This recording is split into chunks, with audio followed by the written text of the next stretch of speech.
বৈষম্য বিরোধী ছাত্র আন্দোলনের অন্যতম সমন্বয়ক আব্দুল কাদের বলেছেন, যেসব শিক্ষক নিজের হীন ব্যক্তি স্বার্থ হাসিল করতে গিয়ে জুলাইয়ের গণঅভ্যুত্থানে সরাসরি শিক্ষার্থীদের বিরুদ্ধে দাঁড়িয়েছেন, এত রক্ত আর জীবনের বিনিময়ে পাওয়া ফ্যাসিস্ট মুক্ত বাংলাদেশে সেসব শিক্ষকের শ্রেণীকক্ষে ফেরার কোনো যৌক্তিকতা নেই।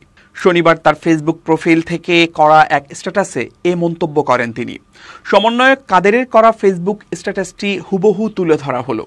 যেসব শিক্ষক নিজের হীন ব্যক্তি স্বার্থ হাসিল করতে গিয়ে জুলাইয়ের গণঅভ্যুত্থানে সরাসরি শিক্ষার্থীদের বিরুদ্ধে দাঁড়িয়েছেন, এত রক্ত আর জীবনের বিনিময়ে পাওয়া ফ্যাসিস্ট মুক্ত বাংলাদেশে সেসব শিক্ষকের শ্রেণীকক্ষে ফেরার কোনো যৌক্তিকতা নাই।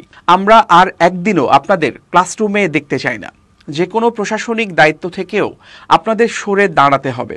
২৪-এর গণঅভ্যুত্থানে ছাত্র জনতা যদি সফল না হতো, তাহলে আপনারা কতটা তাণ্ডবলীলা চালাতেন সেটা ভাবতে গেলেই শিউরে উঠি এবং আগামীতেও সামান্য সুযোগ পেলে আপনারা যে ছাত্রদের পিঠে ছুরি বসাতে বিন্দুমাত্র দ্বিধাবোধ করবেন না সেটা হলফ করে বলতে পারি।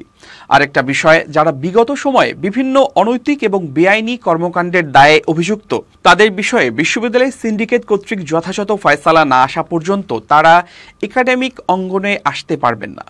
নতুন ক্ষমতার হ্যাডাম দেখিয়ে লাভ নাই, বুমেরাং হবে। এক্ষেত্রে আমাদের অবস্থান স্পষ্ট। সর্বশেষ একটা বিষয় স্পষ্ট করে বলতে চাই, ছাত্র সমাজ ক্যাম্পাসে শিক্ষার সুষ্ঠু পরিবেশ নিশ্চিত করার জন্য জীবন দিয়েছে। এত কিছুর পরেও আপনাদের শিক্ষকদের পারস্পরিক দ্বন্দ্ব আর দলাদলির জের ধরে শিক্ষাঙ্গনে শিক্ষার পরিবেশ নষ্ট হবে, তা কোনোভাবেই মেনে নেওয়া হবে না।